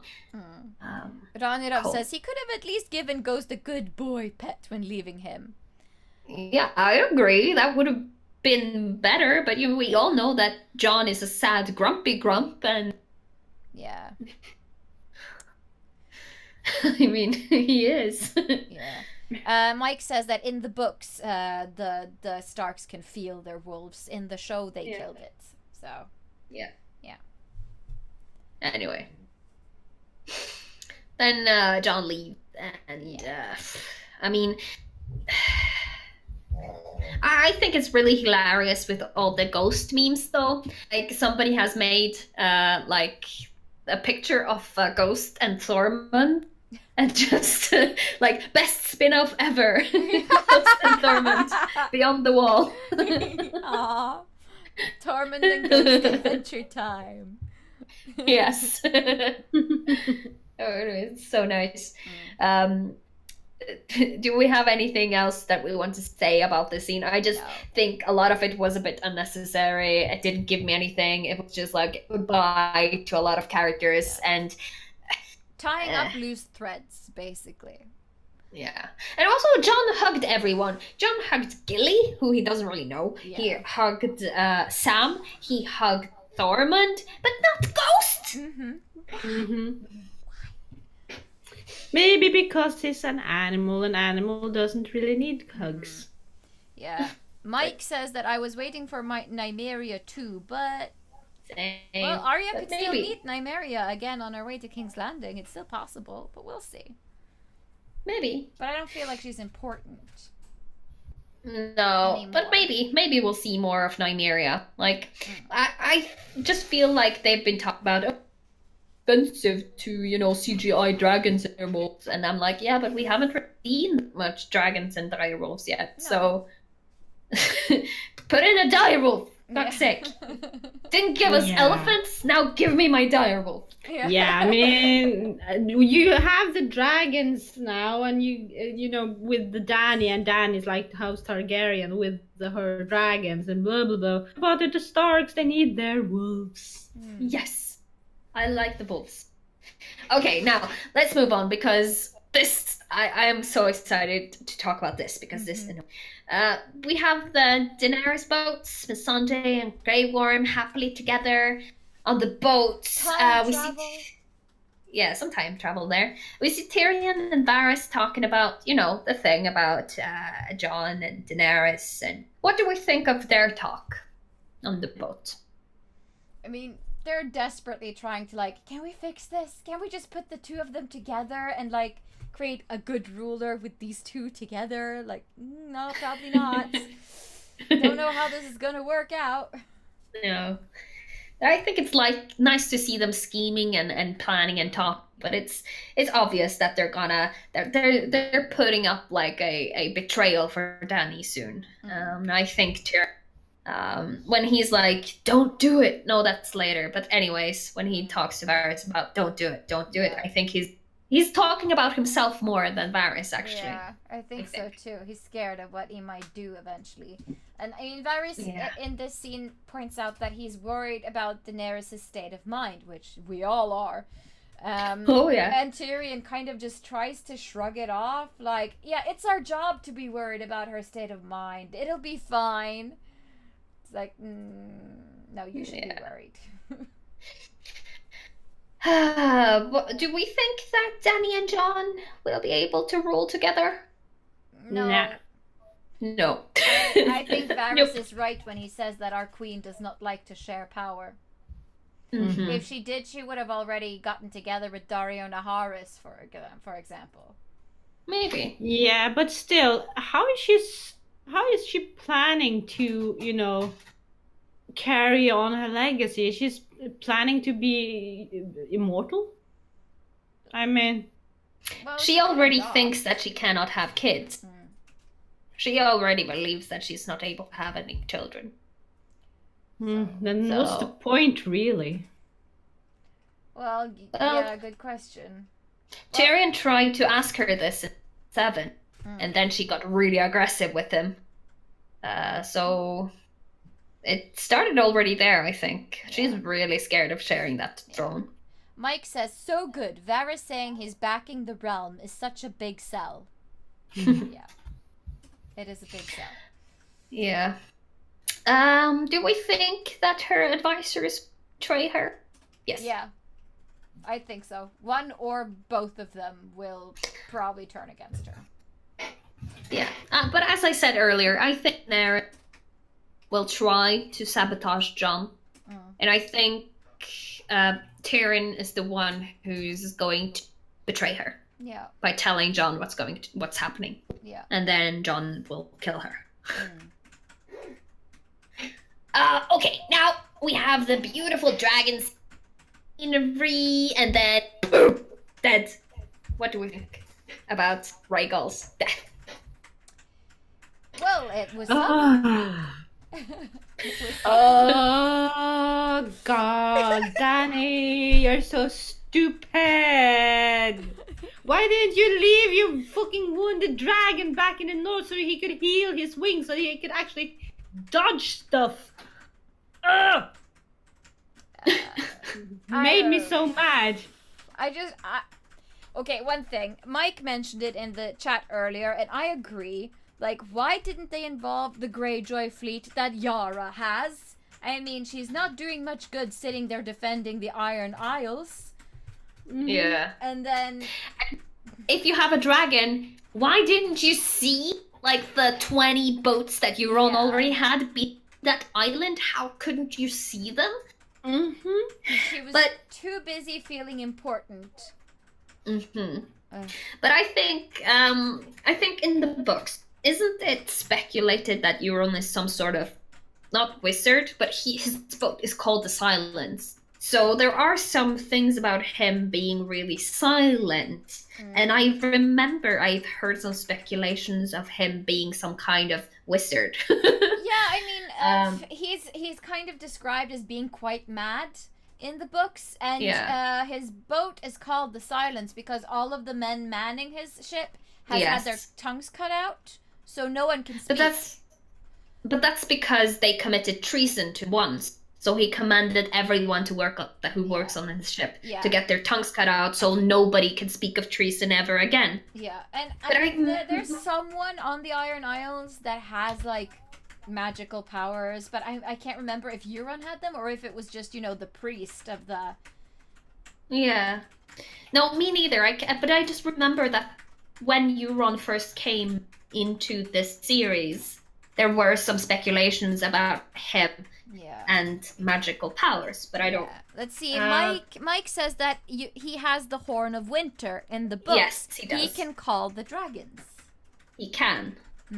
So but he doesn't have it now. No. So, but I don't know. Like, just the way Euron managed to sneak his way and not being seen from above. It's just okay. It's weird to me. Why didn't they see this coming? They should have had advanced troops or ships that sailed in advance of the fleet just to, you know, make sure that the coast was clear and everything was okay. And it just, everything happened so fast. This whole entire thing with the ships and getting to Dragonstone, and it was so rushed. It just felt like they were trying to cram 2 episodes into 1 episode. This should have been 2 separate episodes. I agree. So much time travel, so much happened. We're going to talk a little bit about that when we're done talking about this episode, but we're soon done. Yeah. Did anyone feel anything when the dragon died, except for anger? No, I was just frustrated. Like, another one? Jeez. I was just like, meh, I don't care. Okay. I mean, I got more sad over the 7 that got his leg cut off. When that happened in the battle, I was like, no! And now, when the dragon, I was like, meh, I don't care. No. Fine. Hey, at least it was the one that was already injured. Could have been worse. Yeah. No, I didn't like it. I cried a bit. Well, I mean, not actually cried, but inside I cried a little bit through my anger that he was in such much pain. Yeah.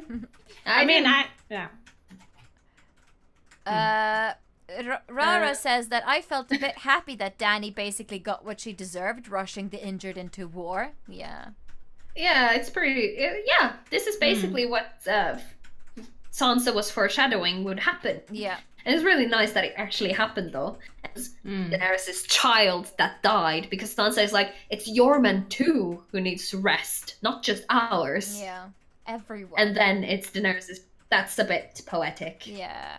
And Mike was... I was like, what the fuck? But also, jeez. And the past is in the past. We needed another season, but whatevs. What do we think of this? The good shot that Euron is like. How is he able to hit something that's flying? Yeah. From that distance, from behind 3 times. Yeah, from behind an island and on water, which is also in motion. How? Maybe these are his wizard skills. That we were talking about. Yeah, he used fucking great shot. Yeah. Probably. Laura says he has an aimbot. Aimbot on Scorpion, yeah. I called it. Let's all report cheating. No, but like it just felt weird. And then when all of the ships aimed their scorpions at Drogon and nobody hit, it was like, how is that possible? You hit so perfectly on the first one, and now no. What was that? Like, I'm gonna play chicken with my last remaining dragon, and then in the last second I'm just gonna veer off? Like, what the fuck? I don't know. Could have at least set one ship on fire. I think I like Euron in the scene because I think he looked really cool. Yeah. He got back like his awesomeness that I liked about him in season 6. Yeah. Because in season 7 I didn't like him at all, but in season 6 I fell in love with that character so much. I remember we had a discussion where we were like, I shouldn't like Euron as much as I do, but I do. Yes, he's such a sexy dude. With his craziness and his superstar pirate. No, but now, yeah, he got that crazy, sexy flair back this episode. I don't like him. I love him. I mean, he's a psycho and he's dangerous and he should be locked up, but he's still kind of, there's something about him. I don't know what it is. No. What do we think about the boat smashing? I think this was a really shot. I liked the way that they shot this when you see Tyrion just running on the deck of the boat, hitting the water, which was but how the fuck did they pick up Miss Sunday? And how did they pick up Miss Sunday? How did they find her? And how did they know she was important? Yeah. Yeah. I mean, was she part of the when Dany visited Cersei the first time, when she displayed her dragons for the first time? Was Miss Sunday there?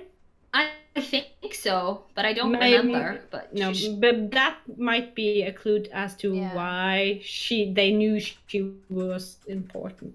yeah, but they were so far from the boat. How do they know which boat she was on, and how I think you know they smashed. where in the water smashed. she?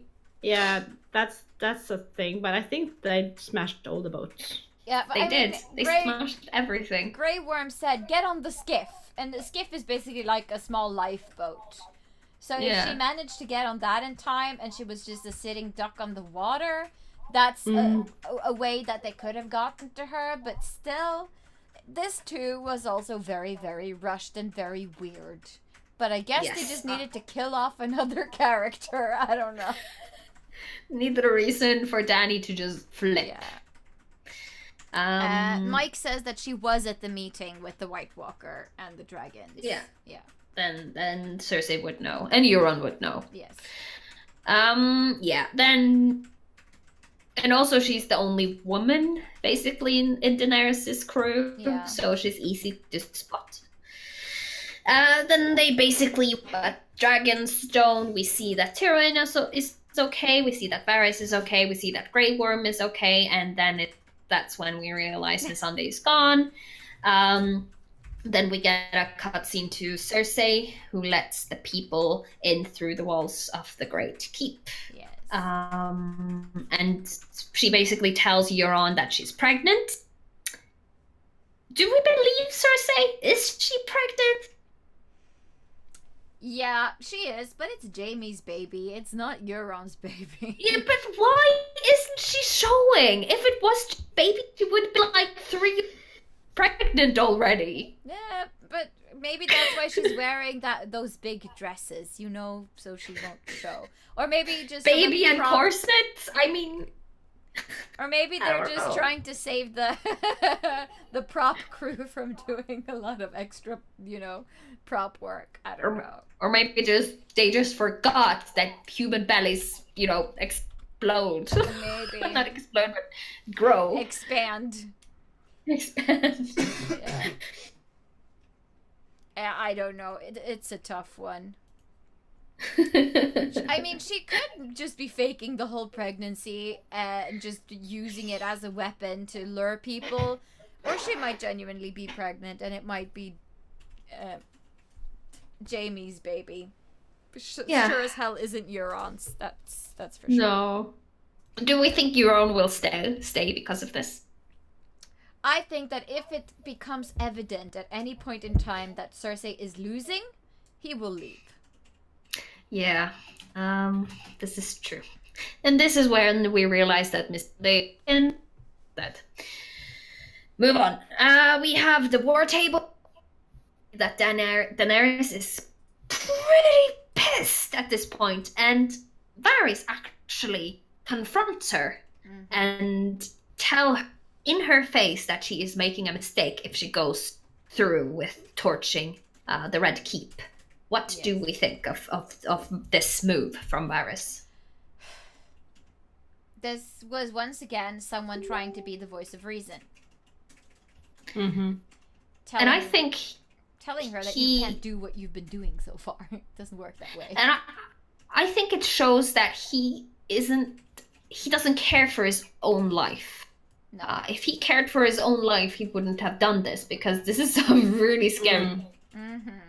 And I think that he might as well get killed by Dany because she will expect that he will betray her. Yeah, for sure. And he put himself in a very dangerous position by just telling her this to her face.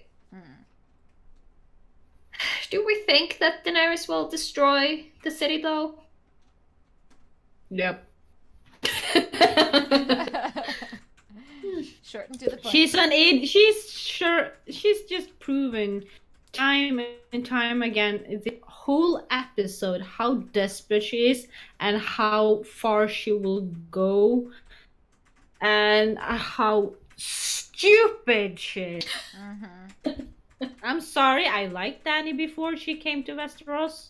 Yeah. I don't anymore. No. She's becoming rather annoying. Yeah. Let's just move on to the Tyrion Varys talk. We kind of talked about them talking about treason, and they just do the same thing again, only now they are actually talking about actually betraying her with those words. Yeah. That's treason. Yes. Yep. And we've already discussed a little bit about what we think will happen to Dany, so we're not going to talk about that again. Then we have the Jaime, Brienne, and Sansa scene back at Winterfell, where Brienne and Sansa talks about what happened to Daenerys and her dragon, and Euron Greyjoy basically killed the dragon, and Sansa Snark is back. Yeah. where she tells Jaime that wished she would be in the King's Landing to watch Cersei die. What do we think of this scene? Well, it's definitely a dig at Jaime for sure. It's like, yeah. But it also seems like she is really certain that Cersei is going down. Yeah. And I think this is the reason why Jaime decides to leave. Yeah. Either because he wants to be there when Cersei dies, he wants to be the one who does the killing, or because he wants to save her. Yeah. It's hard to tell at this point. It is. The thing with Cersei is that I don't think she can be saved, and I think that Jaime knows this more than anyone, and that's why he's leaving. I think so too. Then we have the scene with Brienne and Jaime. We see Brienne is asleep in the bed, and Jaime gets up and he leaves, and Brienne comes after her. Yeah. Do we think their relationship is genuine, though? I do. Yeah, I mean, it's very clear that Brienne cares about Jaime. And I felt really sorry for her, and at the same time, I kind of like wish they hadn't left her crying and sobbing in the courtyard just helplessly like that. But it's kind of a nice thing because Brienne actually let her wall down. Yeah. And she chose to show emotions, and she got hurt back. Yeah. And once you get that guard down and that wall down, hard to just get it back up again, you know? So she was in a vulnerable place. So I didn't feel that was weird. No. No, it wasn't weird. I just felt really sorry for her. Oh yeah. Same. But we also talked a little bit about why we think Jaime leaves, and I think it's either to kill Cersei, save her, no. But at least he wants to be there. I think he lets Brienne down because he doesn't want her to follow him. He doesn't want to put her in a dangerous situation, and that's why he breaks her heart. Yeah, I think. That is the easiest way to do it. Yeah, so I think that's that. We think that Brienne she will see up at Fell. Yeah, she's gonna die, and if it's not in the next episode, it's in the last one. Who, Brienne? No, like Cersei is gonna die, and Brienne, I don't know. Yeah. I think Brienne might stay in Winterfell because she has to protect Sansa. Yeah. But she might have a crisis of confidence or something. Maybe. Or maybe Sansa and Brienne decides to go to King's Landing to see Cersei die. That's also possible. Anything is possible at this point. Yeah. Then I'm just going to move on to the last the episode, and that's outside of King's Landing. Have some part of the Unsullied army, Daenerys and her team on one side, and you have Cersei and her team on the other side. You can see Missandei up on the wall. I instantly thought that, oh, this is not going to end well. Yeah, pretty much. What do we think of their staring contest or the Tyrion-Qyburn dialogue? Well, it was very clear that Qyburn wasn't going to be a man you could reason with or negotiate with, because he was just like, yeah, no, this is what Queen Cersei wants, and I don't have an opinion beyond that. Yeah. It's like Tyrion was like, ugh, I can't handle this right now. That's not important. Cersei! Listen to me! But why do we think that he tries to speak with his sister? Hasn't he tried this already? Yes, he has. And the problem is that he's trying to appeal to her softer sides, to her weaknesses, like your children, and you're a mother, and you wouldn't do that, would you? Yeah. And the problem is that Cersei is just always going to be Cersei, and she cares about herself, and she can't stop being who she is. But if she did, though, she would have killed Tyrion a lot, wouldn't she? Yeah. No, I think she left him alive so she could toy with him, so he could fuck up, you know. So she was just giving him rope to hang himself on, basically. I think if she wanted Tyrion dead, she could have killed him a long time ago. Yeah. And she has a soft side for him. I don't think she wants to kill him. I just think that she says that she wants to. But deep in herself, he's still family. And if there's something she cares most about in the world, it's her family. Yeah. And I don't think she would actually kill neither Jaime nor Tyrion. And I think that if she actually thought that Bronn would kill them, she would never have given him the job, give it to someone else. Yeah, that's possible. Maybe she just sent him to give them a warning, like, you've hurt me, and you know, I might make you pay for it. It's a possibility. But I think, like, if Cersei actually wanted Jaime and Tyrion dead, they would have been dead already. Yeah. It's possible. It's hard to say with Cersei. She's a tricky one. And also, I saw that Mike was talking about this earlier, about like Euron starting to question if he was the father or not, because that was what I was thinking about when Tyrion was talking about, think about your unborn child. I was like, uh-oh. Euron's gonna realize that he's not the father. Because how would he know? How would Tyrion know? So I think you think that something fishy is up. And there's this really funny meme.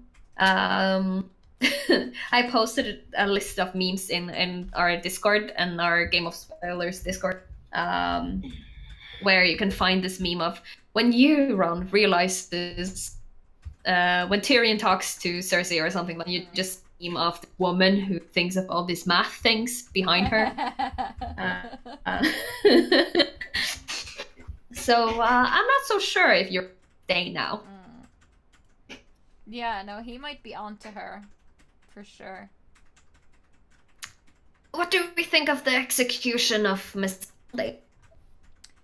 Oh Lord, another stupid person. I'm sorry. I mean, I guess it's finally a character development on Miss Sunday, I guess. And always this pacifist and like, oh, I can't defend myself. I'm a poor slave girl. And now she's like, Dracarys. Like, oh, fuck you, stupid woman. Just, you know. So angry. There's a lot of frustration. Yeah, it was a very frustrating episode. No, I knew, like, episode 2, when you got all this character development and Miss Sunday and Grey Worm started talking about their life that they were going to have together, I knew that one of them would die and that they wouldn't fulfill this. I just thought that it might have happened in the battle, which it didn't. And then I was like, okay, it needs to happen at some other point. But with Miss Sunday's death, now Daenerys has lost everything. She has lost Jorah. She has lost everyone that was her friend. She only like has her, the people who works for her are left. None of her friends. Everyone else is dead or in another country. And now she really doesn't really have any reason to hold back anymore. And the same Grey Worm, he does not have any reason to hold back. They are both like in rage mode already. And that's super scary. Mm-hmm. Absolutely. So I think they're gonna do something rash. I think it's gonna be bad. But I kind of like the execution in on itself. I kind of like that it fell through. In series, normally you would feel like, oh, somebody's gonna save her at the last time. Something's gonna happen at the last point. But it doesn't ever in Game of Thrones. Always the bad thing that happens, and that's kind of what I like about Game of Thrones. Yeah, I mean it gives us a break from the whole like, oh, the hero always survives kind of thing. And I mean, we realized that Missandei was fucked from the moment she was kidnapped, basically. And oh yeah. And I do kind of like that her final words were in defiance, like, burn all of these motherfuckers. Mm-hmm. So Daenerys might actually do that.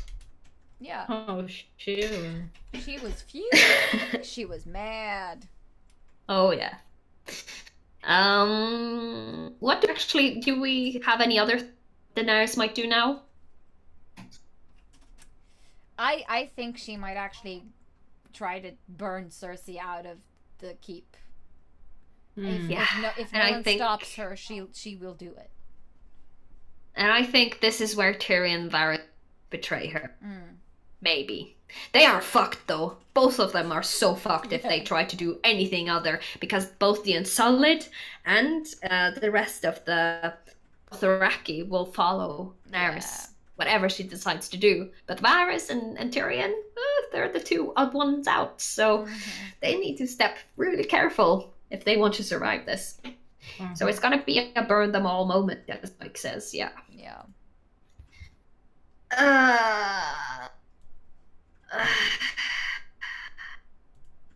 Yeah, because the last thing I wrote here on my script that, I mean, we have a bunch of pissed off people who doesn't really have anyone to fight for anymore. So they don't care about the concept.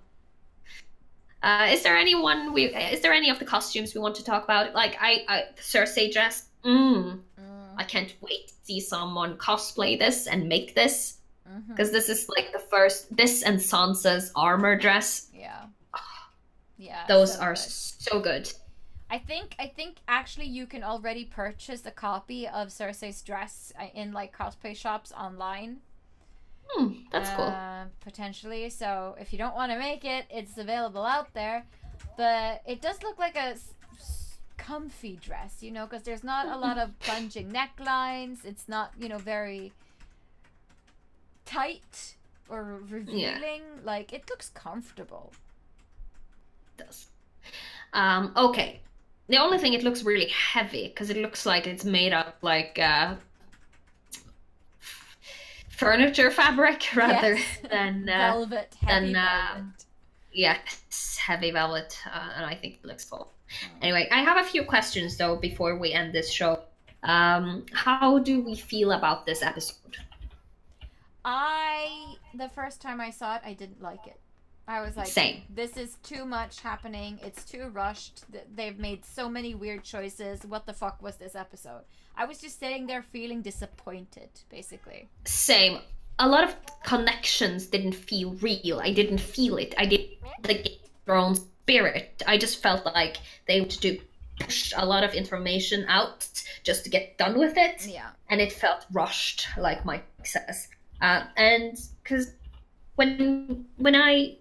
before I kind of make the script thing for this Game of Spoilers talk, the first time I watched the episode, I just watched it without taking any notes, just just watch it to enjoy the episode, and then I watched the episode 1 more or 2 times just to write down some notes and get all that done. But with this episode, I was like, ugh, do I really have to watch it again? But when I did watch it again, I got another feeling of it. Felt better. But I think also it was because of the climax of episode 3. It built itself up here. So Game of Thrones expecting was here, but then it just started down here on the graph again. It wasn't like it didn't like feel like a continued wave. It just felt like it started all over again. Yeah. No, I did like it better the second time I watched through it because I found more moments that I liked. But overall, I think the first half of the episode was pretty strong, but the second half was like, let's just get all of this shit jammed in here, you know? Yeah. It did. What about you, Tonya? How did you feel about the episode? I really liked the episode, even though there were a lot of frustrating things that happened. Mainly Danny. And yeah, I mean, it was well played, most of the scenes, and you can really see what the characters thought on the outside, like Danny. Yeah. Overall, I liked it. Yeah, no, I like it now, but I didn't like it at all. It didn't feel like Game of Thrones to me the first time I watched it. But I am not angry about it anymore because when I watched it again, I caught on a lot of things that I didn't have the time. Like, it felt so rushed. It was, I think, the time travel, and it could have been 2 episodes instead of 1, and it just, they could have spent more time on different scenes. Like episode 3, they spent an entire episode for just 1 evening. It was 1 evening, and then suddenly they went back to 1 episode equal 4 months, or 1 episode equal 2 months, or 1 month, whatever. But it just felt a bit weird. Yeah. Oh, Mike says in the chat, I'm so glad I found this channel, by the way. It gave me the discussion that I needed. Ah, thank you. I'm happy to be of service. We are going to do this, I believe, on Thursday at 7, if I'm not mistaken. Next week, yeah. I think so, yeah. Yes, it will be next week, Thursday the 16th at 7 in the evening. Depending on which country you're in. Yeah. Yeah.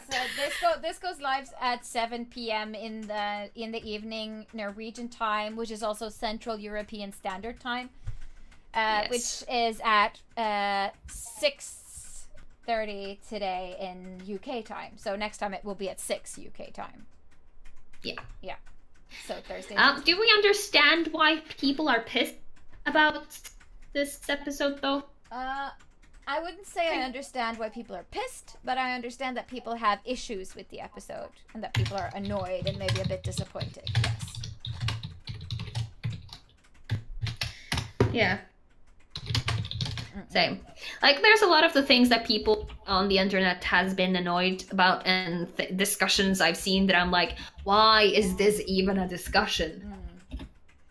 Yeah. But I understand that people have different view things differently, and it's all about how you interpret things. Yeah. Tonya, do you have any closing thoughts on it? Did you have any closing thoughts on it? Because before we just move on, I'm just gonna quickly just slide this on in here. We have our own Game of Spoilers t-shirt, you see. It's called The internet is dark and full of spoilers. Yes. And it's available through our Teespring store. So if you wanna get one, you can follow the link that I posted in the chat. Yeah, it's available as a men's shirt, a women's shirt, and a hoodie. And And it just says, basically, the internet is dark and full of spoilers on the chest. I have one of these, and I know Sunniva has one of these. So, I do. I don't know where it is, but it's somewhere. Somewhere. It's pretty funny. Did you want to talk more about? Yeah. Ghost? Question mark. Yeah. Exclamation point. Can we touch on that? On that? Yeah. Please. Yes. Yeah. Well, we wanna. It would have been nice to see more of Ghost though. Like as we said, it's one of the frustrating scenes, and I understand that people are pissed about that. And I love the memes, and I love all the memes from this episode, really, because there are so many good ones. But is there anything that we liked in particular? Do we have a favorite moment from this episode? I think maybe just the feast in the Great Hall, just that entire scene. I liked it a lot. And I liked all of those little looks that they did. Like, a lot of characters were communicating with each other without having to say anything. And if you watch some of the Game Revealed episodes, that's really hard to do and make look good. So I really appreciated how well they managed to pull that scene off, because it was a challenging one, and it felt really good to me. I actually enjoyed the Sansa and the Hounds talk a lot. That was actually my favorite scene, even though for many other people, romantic, it was not, because it's a lot of the same philosophy I have myself. So, to me, it was like, yes, you get me. I love this. So I really, really enjoyed that one. Yeah. Mike says also the Arya. Yeah, Mike says Arya and the Hound and the reunion and the Hound and Sansa. I agree. Those were some really great moments. It was. And just to touch a little bit more on Ghost, since you asked so nicely, the direwolves are, they make a pretty big point out of them in the books. Like when they find them, when a direwolf dies, when things happen, and then for them to just be discarded so lightly in the show, it does feel a bit weird, and especially with Ghost, who has been with us since season 1 and who's always been at Jon's side, except for a little period of time beyond the wall where he kind of went AWOL. Yeah. It was very weird, and the only explanation I can find for Jon not saying properly goodbye to Ghost was the fact that maybe he was leaving the name of Stark and the direwolf symbol behind, and accepting that he is a dragon, that he is Aegon Targaryen. So yeah, I think that's a good explanation. I like that. It made me feel better, at least. Yeah. We should tell ourselves that, and just keep that as a reason until we see the next one and then the next one again. Yeah. Okay. What about you, Tonya? Did you have a favorite moment? I really liked the feast scene too. Yeah. I think that was my favorite of them all. Really. I really liked Tormund in those scenes. He was so awkward and so cheerful and so sad, and he really reminded me of my He was I liked it. What do we think will happen next, though? Do we have any predictions? Burn them all? Yeah, Dracarys. There will be fire. Hey, stop. Lots of fire. No. My cat is trying to eat cheese doodles. Aww. Cheese. Yeah, loves cheese. No. Mike says Tormund is so good. Yeah. I think that they have thrown comedic relief extra scene for just because people like him and he's a fan favorite. Yeah. I think the show has given him some extra screen time, and Yeah, yeah. for sure. No, but I mean, in next episode, John has to arrive with his army. That's what I think. Like, he will arrive. Stop eating cheese doodles! And, No. no! Cats, why you do this to me? No. I want them. No, so John will arrive with his army, and I do think that there will be some fighting, or at least King's Landing will be surrounded by an army, and yeah. Well, I think this is going to be the big fight scene. I think the next episode is going to be the next battle, just based on who's directing it and rumors, really, because the same director who has directed all of the big fight scenes in all the seasons, or the latest seasons at least. He did episode 3. He did the Battle of the Bastards, and so on. He's the same one who's doing the next one. Yeah. So I'm thinking that the next one actually is the fight for King's Landing. Yeah. And I think we might see Cersei die. And I think the last one will be a bit more scheming and tying up loose ends. Yeah, I think so too. The aftermath. Yeah. And Mike says Varys will do some shit. Sneaky. Mm-hmm. Yes. I'm still hoping for some more answers for Bran, though. Because if we don't get any more answers for Bran, then truly he's the most useless character. I want to see him warg the mountain now. That's all I want from Bran. Thank you for giving that idea.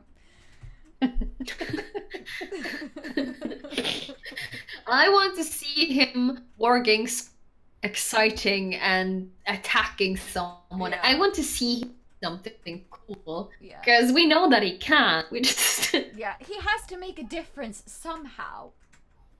Yeah, there's been so much development and talk about, like, when he was beyond the wall with the three-eyed raven and stuff. Like, it all would have been wasted if this was it. Or I mean, I don't want to have one of the greater TV series get ruined because of bad writing. Yeah. Like what we had with Lost 15 years ago. That was a good series until it wasn't. Yes, until it wasn't. And Prison Break 2, worst ending ever. I actually have never seen Prison Break, so I would not know. Yeah, no, but I'm just hoping that they have a plan that makes sense. Yes. So I'm excited. Like, the thing is, here in Norway, we time zones and differences. We get Game of Thrones released 3 a.m. Yeah.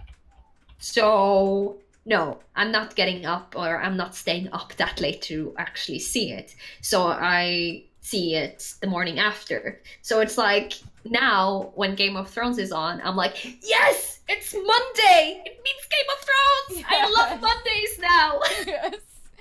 For a little while. For 2 more weeks, Mondays. I will love Mondays. Yes. And then it will be back to like, I hate Mondays. No, but I'm really looking forward for the next episode. I think it's gonna be a great battle. I think Euron will die in the next episode. Potentially Cersei. Potentially the Hound and Arya. No. There are so many things that could go wrong. I'm so worried for a lot of the characters now. Yeah. Mike says, you are my reaction crew, so I'll meet you here. Yes. That sounds like a plan. Thursday week at 7 our time, whatever your time is. Yeah. Whatever that is. I wish we could do it like on Tuesday, right afterwards, but life being as it is, just no. No, it's no. So yeah. Yeah. No. Thank you for keeping us company, Mike. It's been a pleasure. Yes, absolutely. So we're going to Chicago. I guess it's in Chicago. Oh, Chicago. We actually have a Vampire the Masquerade podcast that is set in Chicago. It's called Chicago by Night. Just FYI. Yeah, we do. We do. Okay, so I guess we should call it quits because we've been going at it forever. Yeah. And I didn't think we're gonna have that much to talk about this episode. I thought it quick thing we've ever done, but turns out this is the longest spoiler talk we've had. Yeah. Ooh. It's surprising, but there you go. Yeah. There you go. All right. There you go. So thank you for watching, and we hope to see you back next week. And I don't know, usually we have some cool catchphrase to end our shows, but we don't have one for this, so we'll just say Valar Morghulis. Valar Morghulis. And I can pretend that you said Valar Dohaeris back to us. Yes. And Raro Thank says, you, round it up to yes. you too as well. Yes. Bye-bye. See you later. Bye. Bye.